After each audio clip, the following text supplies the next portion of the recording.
En 1982, un agent de la California patrouilleur autoroutier a arrêté une jeune femme pour excès de vitesse.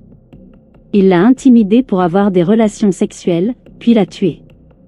Il a ensuite utilisé une décennie d'expérience policière pour essayer de dissimuler son crime et convaincre les enquêteurs locaux de son innocence.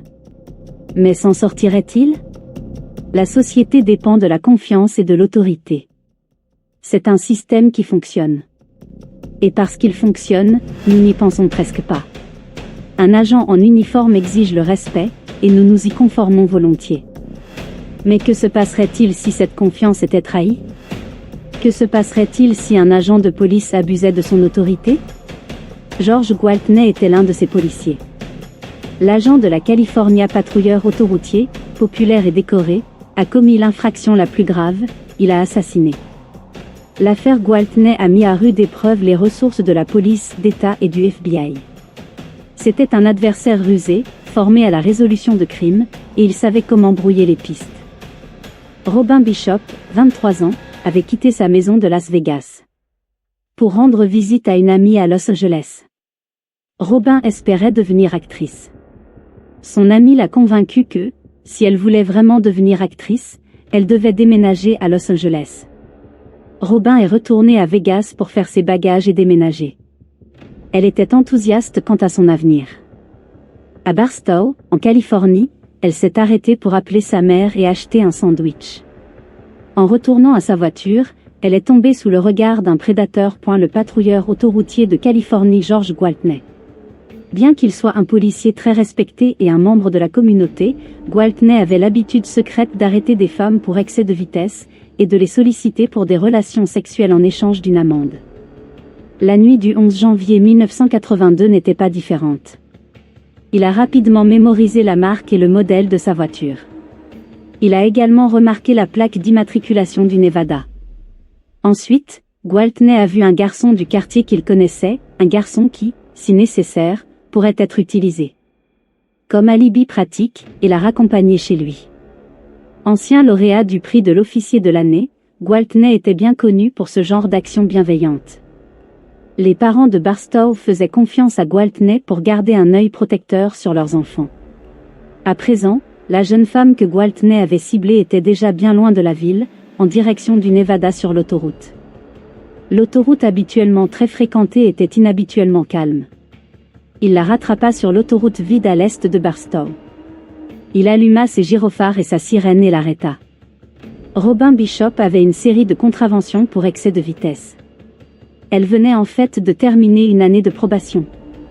Et avait reçu un avertissement selon lequel une autre contravention lui coûterait son permis.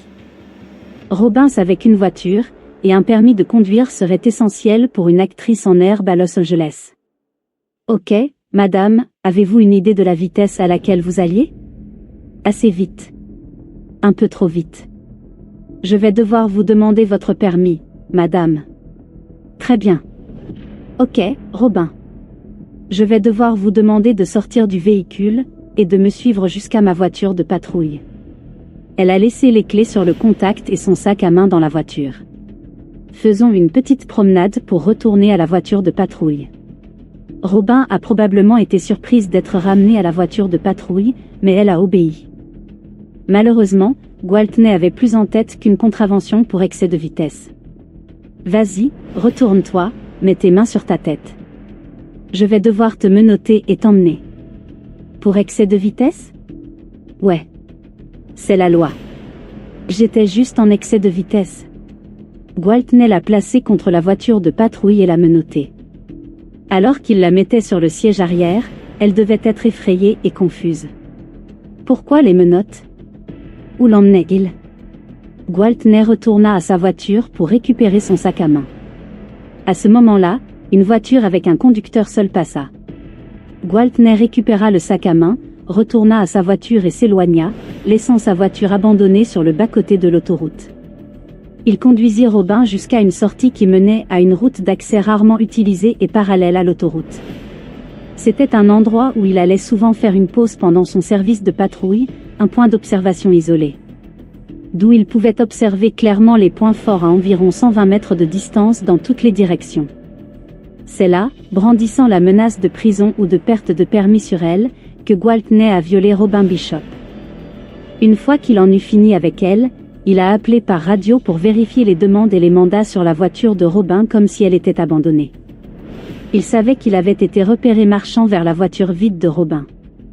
Ouais, j'aimerais signaler un 28 à 29. Ouais. Numéro de permis 561. FBD. C'était le premier d'une longue série de mensonges couvrant ses actions pour le compte rendu officiel. Bien reçu. Dit à 4. Il l'a conduite sur la route d'accès parallèle jusqu'à un point où Robin pouvait retourner à sa voiture. Il a retiré les menottes et l'a laissé sortir de la voiture. Les choses se passaient bien pour Gwaltney. Il avait obtenu ce qu'il recherchait et allait simplement la laisser partir. Mais alors qu'elle s'asseyait par terre pour enfiler ses bottes, quelque chose se produisit. Peut-être que la colère avait pris le dessus sur la peur maintenant qu'elle avait été libérée. Peut-être l'avait-elle menacé de démasquer la victime. Son frère était procureur au Nevada. Quoi qu'il en soit, ce serait sa parole contre la sienne. Mais alors qu'il se tenait à côté de son véhicule, il fut soudain pris sous les projecteurs d'une voiture du shérif adjoint qui passait. L'adjoint avait peut-être remarqué la voiture de patrouille de Gwaltney. Depuis l'autoroute à proximité. Gwaltney ne pouvait pas savoir s'il avait été reconnu. Soudain, les menaces de Robin devinrent plus réelles. Comment pouvait-il expliquer qu'il était là sur la route d'accès ? Dans un moment de panique, l'officier George Gwaltney décida que Robin devait être réduite au silence. Gwaltney prit une mesure finale et irrévocable, il a tué. Maintenant, il n'y avait aucun moyen de s'éloigner de la fille morte. Fréquenté, il trouva un moyen de s'en sortir. Il appela la station radio et signala qu'il avait trouvé un cadavre, un suicide possible. Sachant qu'il n'avait que quelques instants avant que d'autres officiers n'arrivent sur les lieux, il a cherché sous sa tête la balle qui l'avait tué.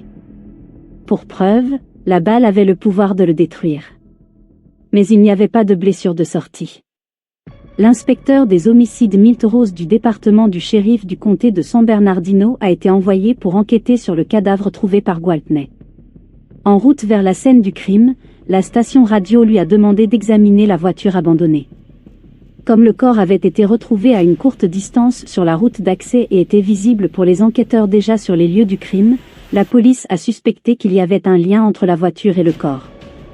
Milt Rose raconte, « Je n'ai vu aucun signe évident de dysfonctionnement, aucune panne mécanique. Les pneus étaient tous en bon état. Le véhicule était en prise. Les clés étaient à l'intérieur du véhicule. Pourquoi le véhicule s'est-il arrêté à l'endroit où il se trouvait ? » Sur la scène du crime, l'officier Gwaltney était maintenant calme et professionnel. Il a décrit comment il a trouvé la victime, vérifié son pouls et regardé dans son sac à main pour l'identifier. L'immatriculation du véhicule du Nevada et le permis de conduire l'ont identifié comme étant Robin Bishop, propriétaire de la voiture abandonnée qu'il avait appelée plus tôt. Bien que l'officier Gwaltney ait signalé un suicide apparent, le détective Rose a rapidement exclu cette possibilité. La victime avait reçu une balle dans la nuque à bout portant, puis avait légèrement bougé. À 10 cm de sa tête, il y avait un filet de sang sur le sol. Il s'agissait clairement d'un homicide. Des pluies récentes ont rendu les traces de pas de Gwaltney et de sa voiture clairement visibles dans le sable humide. Dans cette zone générale, nous avons trouvé quelques empreintes de pas qui semblaient venir de l'avant du véhicule. Elles se déplacent à l'avant du véhicule et partent dans une direction qui se dirige vers la zone centrale du véhicule. Nous nous sommes rendus ici dans une zone où se trouve ce buisson, juste dans cette zone générale, et c'est là que le corps de Robin Bishop a été retrouvé. Les autres empreintes que nous avons trouvées partaient de la portière du conducteur de l'unité de patrouille routière jusqu'à la zone située à l'avant du véhicule, puis vers le corps de Robin, en quelque sorte orienté vers l'est. Le premier officier arrivé sur les lieux a critiqué Gwaltney pour la profusion de ses empreintes. Une contamination évidente de la scène du crime et une négligence inhabituelle. Pourquoi allez-vous faire ça ? Après un examen plus approfondi, j'ai remarqué ce qui semblait être des marques sur son poignet. Ces marques étaient familières à tout policier. 2 fines marques sur le haut de son poignet et une sur le bas, typiques de celles laissées par des menottes. Ensuite, lorsque le détective Rose a examiné le contenu du sac à main de la victime, il n'a trouvé aucune trace de vol. Mais la carte grise et le permis de conduire se trouvaient sur le dessus du contenu du sac à main. Comme s'ils avaient été montrés à quelqu'un et rapidement remis dans le sac à main. Cela m'a indiqué que nous devions examiner une sorte d'arrêt de véhicule ou que quelqu'un en position d'autorité ait pu arrêter cette voiture. Pour Rose, les preuves indiquaient l'implication d'un policier ou de quelqu'un se faisant passer pour tel. Tous les enquêteurs présents sur la scène du crime étaient soit des amis soit des collègues de l'agent Gwaltney. Le fait qu'il puisse être lié au crime n'a même pas été envisagé à ce stade. Une autopsie a été pratiquée. Les résultats ont confirmé que le corps avait été légèrement déplacé. Après avoir été touché par balle, et que les ecchymoses avaient en fait été causées par des menottes. La balle mortelle a été retrouvée logée dans la mâchoire de Robin. Bien qu'il s'agisse du calibre d'un revolver de service de police standard, la marque n'était pas la munition standard. L'autopsie a également montré qu'elle avait eu des relations sexuelles dans les 24 heures précédant sa mort, mais qu'il n'y avait aucun des signes physiques normaux d'un viol avec violence. La première chose que nous devions faire était d'éliminer les personnes qui étaient venues sur les lieux ou qui auraient pu se trouver dans le secteur, d'autres agents de la police routière, d'autres adjoints, quiconque se trouvait dans cette zone particulière à ce moment-là. Nous devions commencer par l'agent Gwaltney pour commencer, parce que l'agent Gwaltney était la personne qui a trouvé le corps. La survie de Gwaltney dépendait de sa capacité à garder une longueur d'avance sur l'enquête. Lorsqu'il a terminé son service cette nuit-là, il a lutté pour retirer le canon de l'arme du crime. C'était la seule preuve tangible qui pouvait l'impliquer de manière concluante dans le crime. Gwaltney savait que le canon de son arme avait laissé des marques identifiables sur la balle qui a tué Robin Bishop. Le lendemain matin, il se rendit dans un magasin d'armes local pour commander un nouveau canon, ce qui aurait pu perturber un test balistique. Mais le canon n'était pas en stock et devait être commandé. Il a ensuite apporté son uniforme au pressing et son étui à l'atelier de réparation pour le reteindre et le recoudre. Il ne restait plus qu'à gagner du temps jusqu'à ce que le canon de l'arme arrive. À Barstow, Rose a tenu une réunion d'information ce matin-là avec les services de police et du shérif pour discuter de l'affaire. Il a demandé à tous les officiers en service la nuit précédente de rendre leurs armes afin que les tests balistiques puissent les éliminer comme suspects possibles du crime. Gwaltney a pris soin d'y assister. Au cours de la réunion, il a appris que la balle mortelle avait été récupérée. En début de soirée, Gwaltney était le seul officier à ne pas avoir rendu son arme pour les tests. Les détectives sont allés chez lui et ont demandé son revolver de service. Il est revenu quelques instants plus tard avec la mauvaise arme, son arme de repos. Le capitaine à George.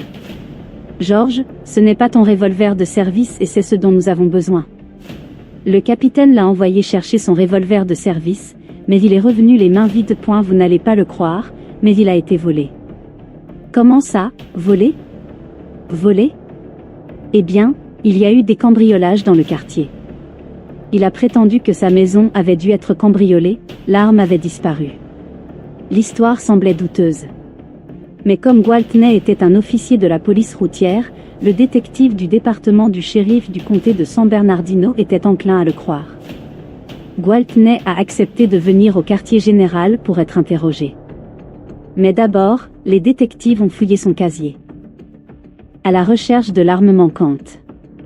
Ils n'ont rien trouvé. Le détective raconte. Nous nous sommes assis et nous avons commencé à parler avec l'officier Gwaltney. Et pour lui, cela ne lui semblait pas important que son arme ait disparu, ce qui était très significatif. Et si j'avais été à sa place, j'aurais été extrêmement inquiet, et cela ne semblait pas le déranger. À ce stade, c'était presque 2 jours après le crime. L'arme manquante et le comportement étrange de Gwaltney rendaient impossible de nier l'évidence. Gwaltney a été informé de ses droits constitutionnels.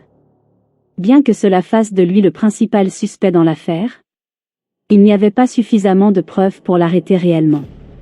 Insistant sur son innocence, Gwaltney a accepté de donner une interview enregistrée. Que nous puissions enregistrer sur bande la nuit où Robin a été montré? Ouais, je n'ai aucun problème avec ça. Il a dit qu'il avait fait son travail habituel. Patrouillant sur l'autoroute le 11 janvier. Après sa pause dîner, il avait récupéré un jeune garçon qu'il connaissait, Preston, qu'il avait vu rentrer seul chez lui. Après avoir déposé Preston chez lui, il était de retour sur l'autoroute à 20h50.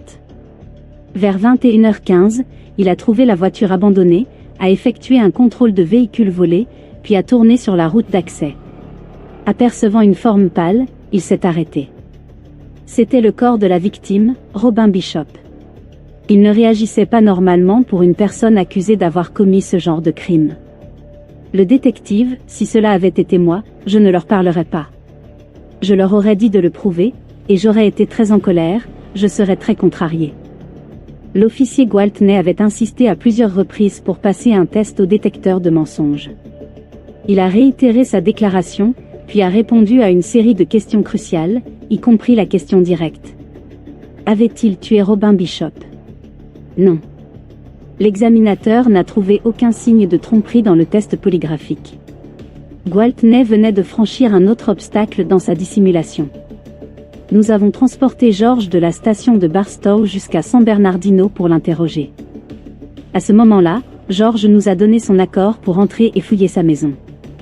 Les adjoints du shérif ont enquêté sur la déclaration de Gwaltney selon laquelle sa maison avait été cambriolée, mais ils n'ont trouvé aucun signe d'effraction. Les détectives des homicides ont alors commencé leur travail. À l'aube, ils ont trouvé la carcasse d'un revolver Smith modèle 19.357 Magnum dans le camion de Gwaltney. La carcasse était gravement endommagée et portait des marques d'outils. Elle semblait avoir été démontée par quelqu'un qui ne savait pas comment la démonter. Le canon qui aurait été utilisé pour une comparaison balistique avait disparu. Par conséquent, aucune comparaison balistique n'a pu être effectuée. Le cadre de l'arme était enregistré au nom de George Michael Gwaltney. Pour les détectives, il n'avait été démonté que pour une seule raison. Gwaltney fut placé en état d'arrestation. Mais les preuves n'étaient encore que circonstancielles. Il fallait trouver un lien entre le revolver et les outils utilisés pour le démonter. Les détectives retournèrent au domicile de Gwaltney pour une nouvelle perquisition. Des preuves furent recueillies. Des outils de type pince et un étau à tuyaux trouvés derrière le garage qui présentaient des signes récents de transfert de métal.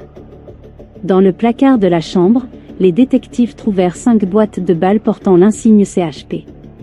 Dans les boîtes, parmi les balles standards de la police, ils trouvèrent 27 balles d'une autre marque, des balles à pointe molle de calibre .357 de 158 grains fabriquées par Remington Arms, le même type de balle qui avait tué Robin Bishop. La femme de Gwaltney était en état de choc et d'incrédulité. Lorsqu'elle fut interrogée, elle assura à maintes reprises aux détectives que George n'avait pas agi de manière étrange ou différente ces derniers temps. Le femme de George était un bon mari et un bon père pour leurs enfants. C'est un mari merveilleux et un père très attentionné. La nouvelle de l'arrestation de Gwaltney a stupéfié la petite communauté de Barstow. Ses collègues policiers le connaissaient et le respectaient depuis des décennies. Malgré les nombreuses preuves contre Gwaltney, ils étaient incapables d'accepter sa possible culpabilité. C'est assez dramatique et émouvant quand un autre agent des forces de l'ordre est accusé d'avoir commis un meurtre. La plupart des gens connaissaient George, et ils ne pouvaient pas croire que George Gwaltney ait pu faire quelque chose d'aussi grave. Je me souviens que quelques-uns des officiers qui étaient ses amis proches étaient en larmes lorsque je les interrogeais, parce qu'ils ne voulaient pas croire que George pouvait faire ça. Même les enquêteurs ont eu du mal à accepter la conclusion qu'ils avaient été obligés de tirer. Mais les preuves ont continué à s'accumuler. Du sperme a été retrouvé sur le siège arrière de la voiture de patrouille de Gwaltney. Et dans le pantalon de Robin. Un rapport critique a été rédigé par le shérif adjoint Roger Kaufman, qui avait quitté la ville les jours suivant le crime et venait juste d'apprendre l'arrestation de Gwaltney. Il a décrit avoir conduit près de la zone exacte de la scène du crime à peu près au moment du meurtre. Depuis l'autoroute, il a repéré les feux de stationnement d'une voiture sur la route d'accès peu utilisée. En braquant son projecteur sur la voiture, il a vu un policier se tenir à côté d'elle mais il roulait trop vite pour l'identifier. À peine quelques minutes plus tard, il a entendu un Gwaltney très bouleversé annoncer un possible suicide à la radio. Il avait été surpris d'entendre Gwaltney, un homme connu pour sa présence inébranlable, paraître si agité. Mais n'avait pas pensé à l'incident jusqu'à ce qu'il apprenne l'arrestation. Au fur et à mesure que l'enquête progressait, il est devenu évident que Gwaltney avait utilisé sa connaissance des procédures d'enquête pour contrecarrer les efforts des détectives. Pour recueillir des preuves contre lui. Son uniforme avait été nettoyé à sec, son étui avait été reteint et recousu, soi-disant pour une inspection à venir. Toute trace de sang ou de tissu transféré de l'arme avait été détruite. Ces empreintes de pas avaient modifié la scène du crime. Lorsque les détectives ont interrogé les propriétaires des magasins d'armes de la région, sur la théorie selon laquelle Gwaltney aurait essayé d'acheter un canon de remplacement pour son revolver de service, aucun ne pouvait se souvenir de l'avoir vu dans leur magasin. Après plusieurs mois d'enquête interne, Gwaltney a été renvoyé de la California Highway Patrol. Désormais convaincus d'avoir commis le pire crime imaginable, les détectives n'étaient toujours pas en mesure de prouver que Gwaltney mentait. Sa femme et ses amis le soutenaient toujours fermement. 9 mois plus tard, le procès a commencé avec la procureure Betty Kennedy confiante que les preuves considérables, bien que principalement circonstancielles, étaient suffisamment solides pour aboutir à une condamnation rapide. Dans ses déclarations liminaires, l'avocat de la défense George Porter a déclaré au jury que George Michael Gwaltney avait été victime d'un coup monté, peut-être par quelqu'un de son propre service. Quelqu'un a arrêté Mademoiselle Bishop, comme il le montrerait, mais ce n'était pas George Gwaltney. La défense a produit un témoin clé. Le cheminot Denny Gubler, qui a témoigné qu'il avait dépassé la voiture vide de Robin Bishop sur le bas-côté de l'autoroute cette nuit-là. Une voiture de couleur claire était garée 15 mètres derrière elle. Gubler a décrit au jury un homme portant une lampe de poche qui s'approchait de la voiture de Bishop. Sa description, cependant, semblait éliminer Gwaltney comme l'homme qu'il avait vu. D'autres suspects, a soutenu Porter, doivent être pris en considération. L'accusation a construit une chronologie précise et élaborée pour le jury, depuis le dernier appel téléphonique de Robin à sa mère à Barstow jusqu'à l'appel radio de Gwaltney annonçant la découverte de son corps. La chronologie comprenait toutes les actions connues de Gwaltney et également l'heure du meurtre. L'accusation pensait que son dossier était infaillible. Les temps de trajet, la récupération du vieux symbole, l'observation du shérif adjoint, les appels radio, tout. Mais l'avocat de Gwaltney a répliqué en produisant des dizaines de témoins, des collègues et des amis personnels, qui ont témoigné de son caractère et de son dossier impeccable. Il a utilisé la chronologie elle-même pour jeter le doute sur la série d'événements. Gwaltney aurait-il pu avoir suffisamment de temps, à peine 20 minutes, pour faire tout ce dont il était accusé? La défense a facilement contesté l'analyse scientifique des échantillons de sperme de la voiture et de la victime. La technologie permettant d'utiliser l'ADN dans la salle d'audience n'était encore que dans 6 ans. De plus, Porter a pu jeter le doute sur l'analyse peu concluante des traces d'outils de l'accusation sur le cadre de l'arme et les outils pris dans le véhicule et la résidence de Gwaltney. Néanmoins, l'accusation pensait que les preuves par balles et le démontage du cadre de l'arme suffiraient à convaincre le jury. La preuve la plus solide que nous avions dans ce cas particulier était le cadre de l'arme. Comment pouvez-vous expliquer le cadre ? Comment pouvez-vous expliquer pourquoi il était dans le véhicule? Pourquoi a-t-il été démonté? Pourquoi le canon manquait-il? Pourquoi le cylindre manquait-il? Les poignées, le marteau, la détente? Pourquoi? Gwaltney était préparé et poli, offrant à la défense son meilleur témoin, lui-même. Il avait une réponse à tout ce qui lui était demandé. Et chaque réponse qu'il avait était faisable. Et leur tactique de défense était de mettre un peu de doute sur chacun des éléments de preuve que nous avons présentés. Et c'est ce qu'ils ont fait. Et George a fait un excellent travail en rassemblant tous les détails lorsqu'il a témoigné. Au final, le témoignage de 50 témoins dans 30 domaines d'expertise et toutes les preuves accumulées n'ont pas convaincu le jury local. Après 4 jours, une impasse a été déclarée, lui pour en faveur de l'acquittement. George Gwaltney était un homme libre. Rien n'est, comme le disent certains, une évidence. Et on ne sait jamais dans quelle direction le jury va aller. On ne sait jamais quelle preuve le juge va accepter et quelle preuve il ne va pas accepter. Comme je n'étais pas impliqué dans la routine quotidienne, j'ai été très surpris que Georgia ne soit pas reconnue coupable. Nous avons parlé à un certain nombre de jurés. Et quelques-uns d'entre eux pensaient qu'il y avait une bonne possibilité que George soit le responsable, mais ils ne pouvaient pas croire qu'il l'ait vraiment fait. Et s'il l'avait fait, c'était un policier de la route, il travaillait dur, il travaillait pour la communauté. Il était respecté. Nous ne pouvions tout simplement pas le déclarer coupable. Les procureurs étaient toujours convaincus que George Gwaltney était coupable et étaient déterminés à obtenir une condamnation. Moins d'1 an après le procès, Gwaltney a été jugé à nouveau devant un tribunal supérieur. Mais avec peu de nouvelles preuves présentées, le procès s'est terminé par un autre jury dans l'impasse, 7 contre 5 en faveur de l'acquittement. George Gwaltney s'est retiré, apparemment hors de portée de la loi. C'était fini. L'enquêteur. Je suis resté assis pendant plusieurs heures à y penser, à ressasser. Que aurions-nous pu faire pour changer l'issue? Que pourrions-nous faire si et quand il y aura un autre procès? En faisant valoir l'apparence de harcèlement, le juge a refusé au procureur un 3e procès. Il est apparu que George Gwaltney ne pouvait pas être traduit en justice dans la ville de Barstow. Nous avons senti, et j'en étais convaincu, que George avait tué cette femme et que nous avions besoin que quelqu'un vienne poursuivre George. George devait payer pour ce qui s'était passé. Depuis le moment de l'arrestation de Gwaltney, le FBI a suivi cette affaire avec un grand intérêt. Chaque fois qu'un homicide impliquant un policier a lieu, le FBI surveille l'enquête. Après que Gwaltney ait été acquitté une 2e fois, la pression publique a été énorme pour découvrir la vérité autour du meurtre de Robin Bishop. Le bureau local du FBI à Los Angeles a décidé qu'il était temps d'intervenir.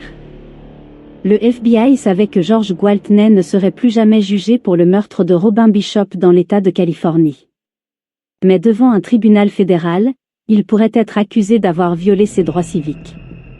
En tuant Robin Bishop alors qu'il était en service, George Gwaltney avait commis un crime fédéral. En lui ôtant la vie, il avait violé ses droits civiques. Cela n'avait jamais été avancé dans un procès pénal auparavant, mais le FBI et les procureurs fédéraux estimaient que le meurtre de Bishop était un cas test parfait. L'affaire a été confiée à l'agent spécial Michael Randolph. Gwaltney était comme un loup dans une bergerie. Les forces de l'ordre local ne savaient pas qu'il était l'auteur du meurtre. C'était la personne qui avait commis le meurtre. Il avait donc une longueur d'avance sur eux, détruisant des preuves.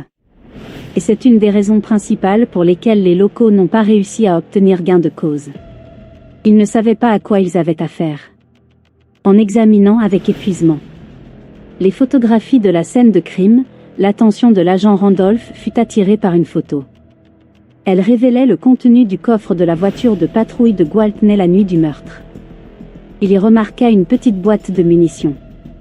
Il envoya les photos pour agrandissement et analyse. Nous avons été informés par le laboratoire du FBI que l'analyse photographique révélait qu'il s'agissait d'une boîte de munitions 357 Magnum et qu'il s'agissait en fait de munitions illégales. Du type de celles que Gwaltney avait témoigné ne pas avoir portées et ne portait pas la nuit du meurtre. Il s'agissait également, pensons-nous, de la même boîte de munitions que celle qui avait été récupérée chez lui. L'agent Randolph venait de surprendre George Gwaltney en train de mentir pour la première fois. Nous savions qu'il avait menti sur un point lors des 2 procès locaux. Il devait y avoir d'autres choses sur lesquelles il avait menti. En étroite collaboration avec le département du shérif de San Bernardino et la California Highway Patrol, l'agent Randolph a commencé à réexaminer pratiquement toutes les preuves des 2 premiers procès d'État. Au lieu de traiter cela comme une enquête criminelle habituelle, nous avons adopté une approche exhaustive, un peu comme une approche du vol TWA 800. Chaque rivet devait être examiné, chaque pierre devait être examinée. La montagne de rapports, de transcriptions, de photos et de preuves matérielles devait être minutieusement réexaminée par les laboratoires du FBI et les agents de terrain du bureau. Les éléments clés qui ont été utilisés et que nous avons renvoyés au laboratoire comprenaient des choses telles que, évidemment, le cadre de l'arme. Le cadre de l'arme avait été récupéré par la police locale et ils avaient fait une analyse des traces d'outils mais n'avaient pas pu montrer qui avait démonté l'arme. Le cadre de l'arme a été renvoyé à l'unité des traces d'outils des armes à feu des laboratoires du FBI à Washington. Unique au monde, le laboratoire possède une collection de plus de 2000 armes, du pistolet de John Dillinger au dernier fusil d'assaut militaire. Toutes les balles fabriquées depuis 50 ans sont également présentes. À pointe creuse et à chemise d'acier, de calibre .22 à .50. Comme les armes, elles sont toutes là pour être testées et comparées. Le système balistique insonorisé permet de comparer les tirs et de récupérer les balles. Les microscopes comparatifs permettent une analyse précise des canons des armes. Mais l'atout le plus précieux du laboratoire sont les agents dont la longue expérience dans ces tests spécialisés les rend inestimables dans les affaires difficiles, comme le meurtre de Bishop. Jim Cadigan de l'unité des armes à feu et des marques d'outils du FBI a été amené sur le terrain pour effectuer une analyse des marques d'outils sur le cadre de l'arme. Et les 15 clés et outils différents, y compris l'étau à tuyaux récupérés au domicile de Gwaltney. Les outils en acier laissent presque toujours derrière eux une marque distinctive et souvent microscopique après leur utilisation, une signature aussi unique qu'une empreinte digitale. Le laboratoire d'outils du FBI est l'un des plus grands, des plus spécialisés et des plus sophistiqués du pays. Il était évident dès le début que l'individu qui avait travaillé sur cette arme à feu en particulier connaissait quelque chose à la criminalistique, car il avait retiré plusieurs pièces de l'arme à feu qui pourraient être utiles plus tard à un expert judiciaire. L'agent Cadigan a abordé la tâche très spécifique consistant à associer les marques d'outils sur le cadre de l'arme avec les marques d'outils faites par les 15 outils de préhension pris dans la maison des Gwaltney.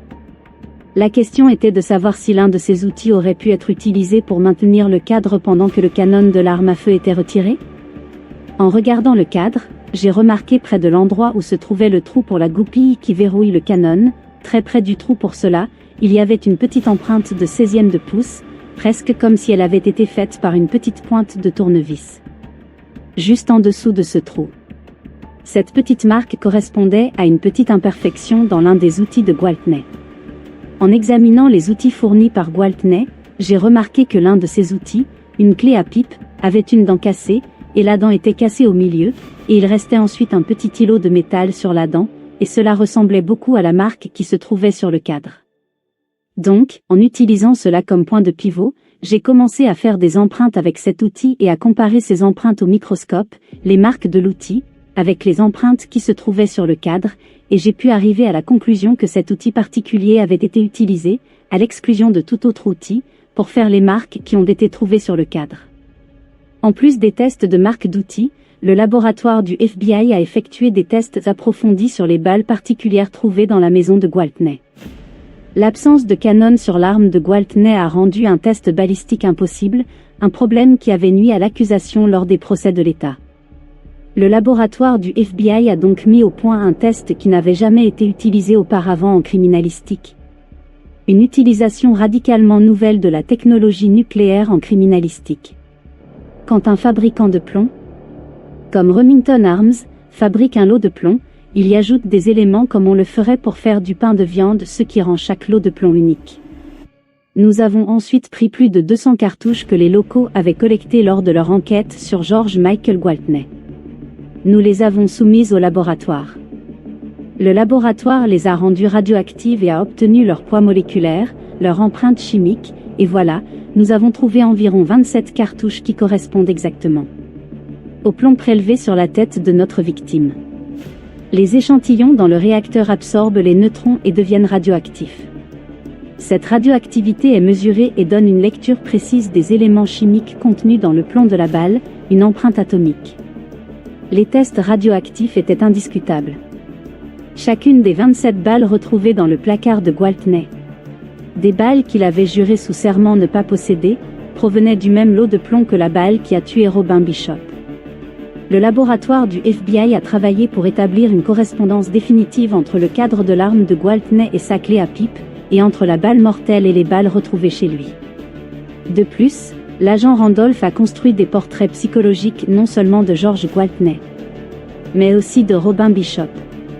Il était important que le jury fédéral l'aperçoive comme une véritable victime.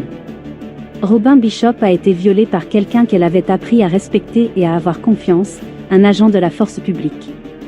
Cela a rendu très facile de comprendre le manque de violence qui était évident sur la scène du crime autre que le traumatisme. Elle était complaisante. Elle respectait l'autorité des forces de l'ordre. C'est le genre de personne qui s'est arrêtée. Et a ouvert son portefeuille et l'a tendu et s'est levée et a été menottée même si elle savait que tout ce qu'elle avait fait était une contravention pour excès de vitesse. Cela faisait d'elle une victime facile. De la même manière, le FBI a examiné tous les aspects du passé de Gwaltney pour comprendre son comportement envers les femmes. La même sortie vers la route d'accès où il avait emmené Robin Bishop.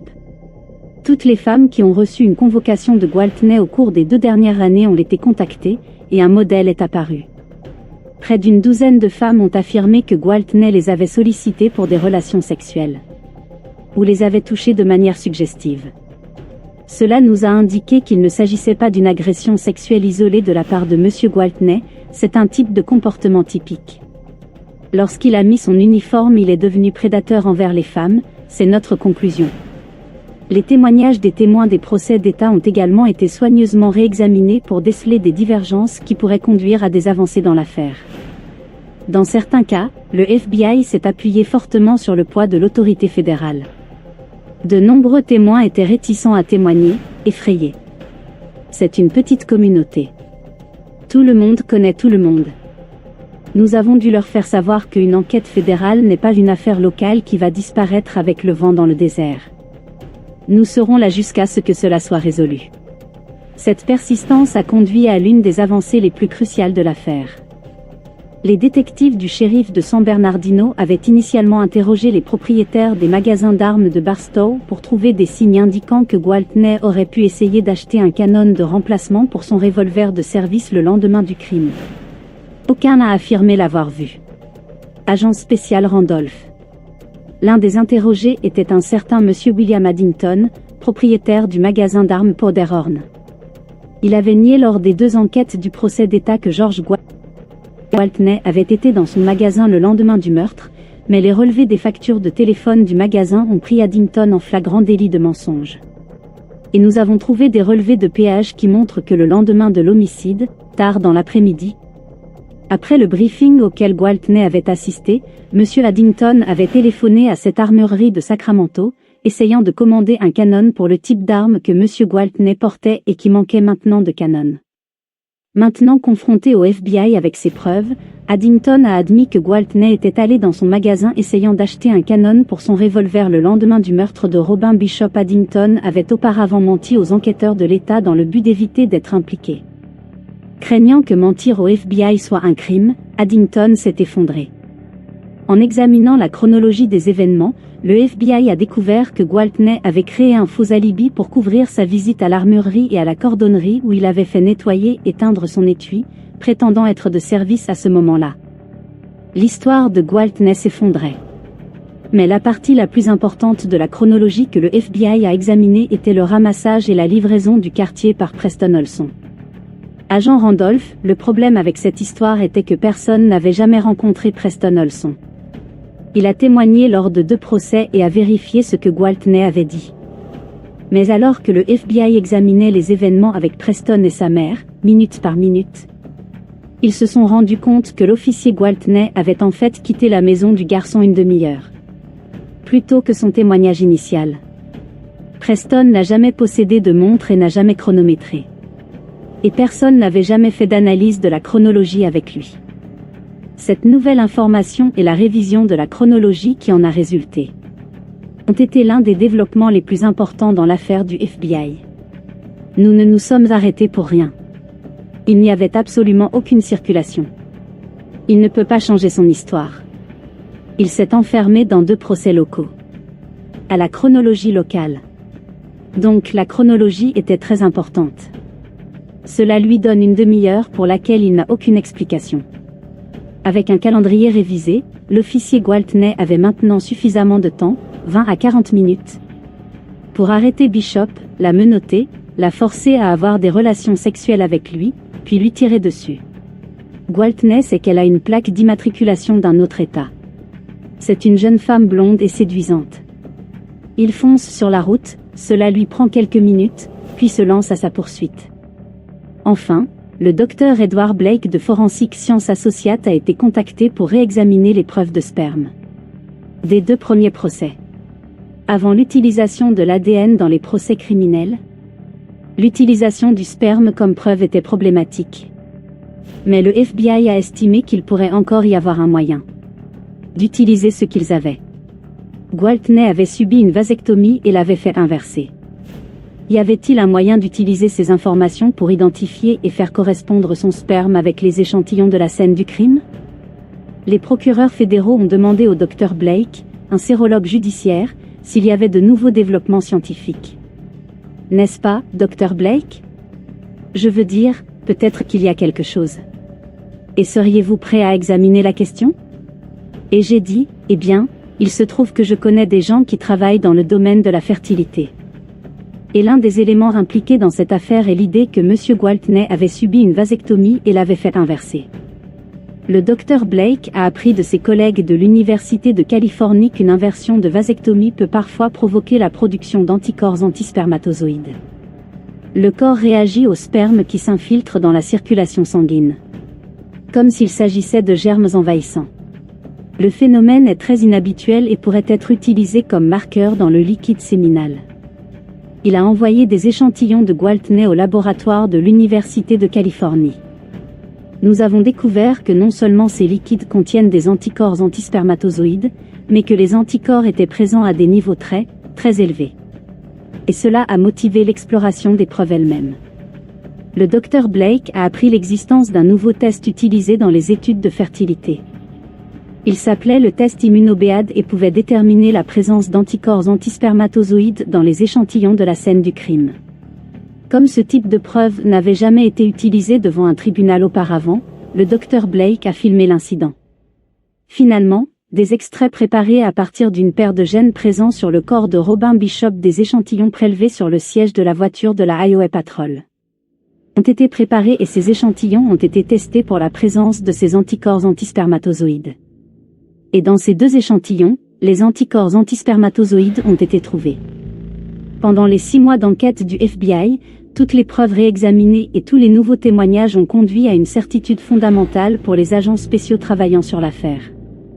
Nous savons que nous avons le bon gars et que nous allons l'avoir. George Gwaltney allait retourner au tribunal. George Michael Gwaltney a été inculpé par un grand jury fédéral pour violation des droits civiques de Robin Bishop. Et arrêté. Il a été le premier policier californien à être inculpé en vertu de la loi fédérale sur les droits civiques. Une fois de plus, il a plaidé non coupable. Mais pour la première fois depuis le début de l'épreuve, les parents de Robin Bishop espéraient un résultat différent. Cette fois, George Gwaltney a été jugé devant un tribunal fédéral et le FBI. Il était clair dès le début que le procès fédéral ne serait pas une répétition des 2 premiers procès. Le procès fédéral a commencé le 17 janvier 1984. Au tribunal de district américain de Los Angeles. George Gwaltney était représenté par l'avocat commis d'office Carol Douglas, qui avait choisi de ne pas faire témoigner sa cliente. Il savait que George Gwaltney avait de sérieux ennuis. Et puis il l'a assassiné par la suite. Gwaltney savait que nous détruirions ses alibis, ses histoires, et qu'il allait devoir inventer une nouvelle histoire. Il s'était mis dans une impasse, et nous allions utiliser son pinceau pour le mettre dans une cellule de prison. C'est un coup monté. Au fur et à mesure que le procès avançait, le FBI a mis à mal tous les points forts de la défense précédente de Gwaltney. L'accusation a dit au jury que Gwaltney avait qualifié Robin Bishop de proie la première fois qu'il l'avait vu dans le fast-food. Avec le témoignage des autres femmes qui l'avaient abusé, l'image d'officier de l'année de Gwaltney s'est effondrée. Après avoir déposé Preston Olson chez lui, il a arrêté Bishop et lui a ordonné de monter dans sa voiture de patrouille. Le nouveau témoignage lui a maintenant donné beaucoup de temps. En suivant un schéma établi, il s'est rendu dans un endroit familier et isolé et l'a forcé à un marché sexuel, corroboré par la tache de sperme sur le siège arrière de sa nouvelle voiture de patrouille. Alors qu'elle était assise, luttant pour remettre ses bottes, le projecteur aveuglant de la voiture de patrouille du shérif Kaufman a frappé Gwaltney, le plaçant sur la route d'accès avec Robin Bishop, loin de sa voiture. N'ayant aucune idée de qui l'avait vu ou de ce qu'ils avaient vu, il a paniqué et a tué Robin Bishop. Puis il a appelé le répartiteur à bout de souffle pour lui signaler un suicide possible. L'autopsie et les photos de la scène de crime ont montré qu'il n'avait pas bougé la tête pour vérifier son pouls. Le mouvement était trop important. Il cherchait désespérément la balle qu'il avait tuée, une série d'actions dans lesquelles il a essayé de dissimuler son crime. Cette nuit-là, Gwaltney a retiré brutalement le canon de l'arme du crime, ce qui a laissé des empreintes digitales microscopiques qui ont fait correspondre le cadre de l'arme avec les outils de Gwaltney. Mais peut-être le test controversé le plus accablant dans la salle d'audience était-il le test controversé d'immunobille. La vidéo des échantillons testés des gènes de Robin et du siège de la voiture montre les minuscules billes s'attachant au sperme. Ce que vous pouvez voir dans ces bandes vidéo pour les échantillons appropriés, c'est-à-dire les échantillons qui contiennent l'anticorps antispermatozoïde, est l'étape finale de l'analyse. Des spermatozoïdes vivants ont été montrés nageant dans le milieu avec les billes attachées, indiquant que les anticorps étaient présents dans les deux échantillons. Le Dr Blake n'a été autorisé par le juge à indiquer que les résultats en pourcentage de ces tests. Il a témoigné que le groupe sanguin de Gwaltney le plaçait dans 12% de la population. Sur ces 12%, seuls 5% seraient positifs pour la présence d'anticorps antispermatozoïdes. Moins de 1% de la population aurait pu avoir des rapports sexuels avec Robin Bishop cette nuit-là. Autant la défense pourrait argumenter que le reste des preuves était circonstanciel, autant les preuves scientifiques étaient accablantes. Le verdict a été rendu rapidement. Lorsque le jury est entré, ils n'ont pas voulu regarder Gwaltney. Et il était très clair qu'ils avaient un verdict de culpabilité. En ce qui me concerne, j'étais heureux que George ait dû subir les conséquences de son acte et que la mort de Robin Bishop ne soit pas restée sans enquête. C'est une affaire que vous n'oublierez jamais. Vous avez profité d'une personne vulnérable. Le juge a condamné George Gwaltney à la peine la plus sévère possible, une peine de prison fédérale maximale de 90 ans et une peine minimale de 30 ans avant de pouvoir prétendre à une